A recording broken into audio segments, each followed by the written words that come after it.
Yun, good day sa inyo mga master. May gagawin tayo ngayon itong Mitsubishi Montero. Ang concern nung may-ari, hindi daw lumalamig yung aircon niya. Gumagana naman yung blower niya mga master. Kaso walang lamig, blower lang. Pagka ganitong trouble, check natin kung may laman na Freon. Check muna kung may Freon, kasi pagka walang Freon hindi gagana yung compressor. Tignan natin sa labas.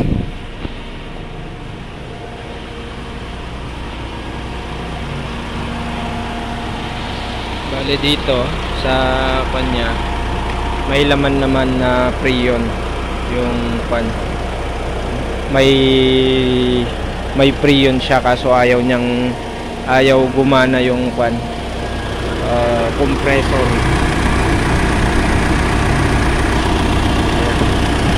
Kung makikita nyo yung compressor, yung sa may bandang taas niya, hindi umiikot kahit naka-on na yung aircon niya. Kahit naka-on kasi naka-on siya kasi gumagana na tong aux fan,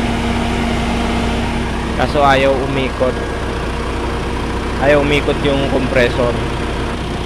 Yan, bali check natin tong dito mga master, yung fuse nya.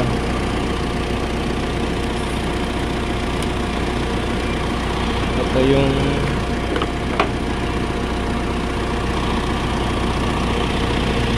dito sa fuse box ng Montero, wala siyang nakalagay na hindi nakasulat kung para saan yung fuse. Pero sa magantong Mitsubishi, ganito ang logo ng aircon. Yan, ganyan. Pagka ganyang sign, aircon yan, sa connection ng aircon. Bali dito may isang fuse na ganun. Ito, check natin yan kung okay yung fuse na yan.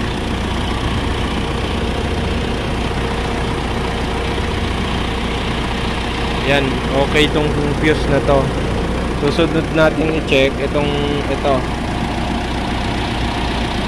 Pagka dito, ito siya, itong relay na to.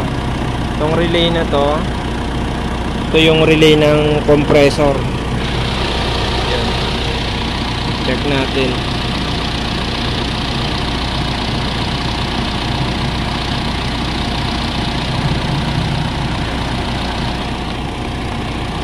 Yung relay ng compressor.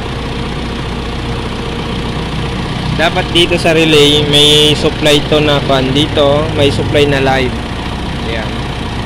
Tapos dito dapat may supply na live din.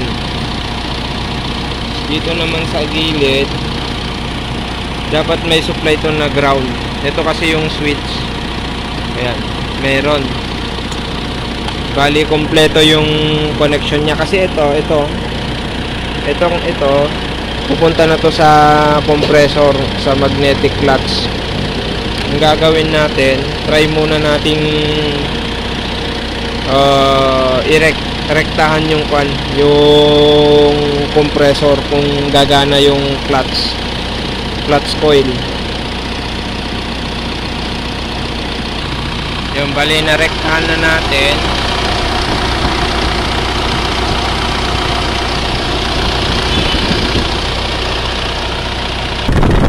Yan, bali nung nirektahan natin, kung makikita nyo, umiikot na yung compressor. Yun yung hindi masyadong makita. Yan, gumagana na yung yun sa may dulo. Tanggalin ko yan.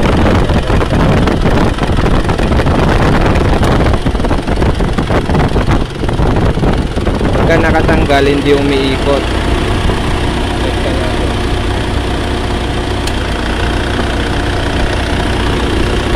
Ayan. Nirektahan natin, umikot na yung compressor. Tignan na natin kung nagbobomba na siya. Ayan. Bumomba na yung kanya. yung compressor nya. Check natin dito kung lumalamig siya. Ayun, lumalamig na siya.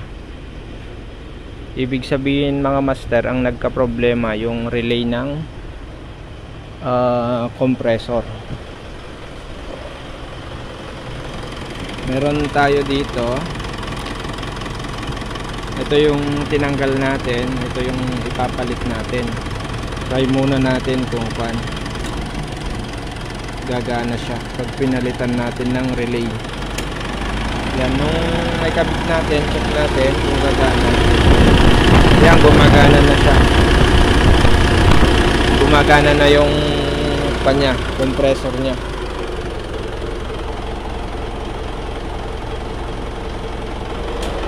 Yan, umandar yung compressor, nagbomba siya, tapos bumaba to. Dito kasi yung freon.